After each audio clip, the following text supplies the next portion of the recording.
exploits et miracles de la technique. Tout remarche dans le journal. On a pu rétablir malgré l'orage les liaisons satellites avec Paris. Donc, pour reparler du problème de la ligne Nice-Cuneo et retrouver donc en direct de Paris le sénateur-maire de Cannes-sur-Mer, Louis Nègre. Bonsoir. Vous avez fait partie de la délégation qui a rencontré le président de Réseau Ferré de France cet après-midi à Paris. Vous interveniez en tant qu'élu local, mais aussi en tant que président du groupement des autorités responsables de transport. Est-ce que vous avez été entendu? Est-ce que cette ligne va être sauvée?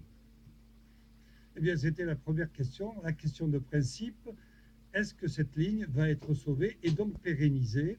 Eh bien, j'ai le plaisir de vous annoncer que le président a reçu cette délégation que je conduisais de plus d'une vingtaine de collègues, d'associatifs, représentant le conseil régional, le conseil général, bref, tout le monde était autour de la table et le président de RFF nous a dit que RFF, établissement public, entreprise publique d'État, était tout à fait déterminé, c'est le terme, et il a employé même déterminé totalement à faire en sorte que cette ligne soit sauvée et donc pérennisée. Alors concrètement, cela signifie que les 29 millions que nos amis italiens ont mis sur la table, on va faire un échange de courriers et de lettres avant décembre 2014 pour faire en sorte que ces 29 millions ne s'évaporent pas, soient bloqués et vont servir, bien entendu, à pérenniser cette ligne-là. Louis Nègre, c'est très important l'info que vous nous donnez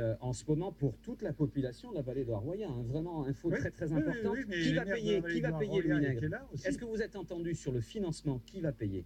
Il n'y a pas de problème là-dessus? Alors, sur le financement, vous aurez à ce moment-là, dans le contrat de plan, le contrat de projet État-région, le gouvernement a donc donné des instructions au préfet de région pour qu'on prévoie des financements et donc un tour de table financier, parce que ces 29 millions sont une première tranche de travaux et il faut à peu près 90 millions de travaux pour sauver totalement et pérenniser totalement cette ligne.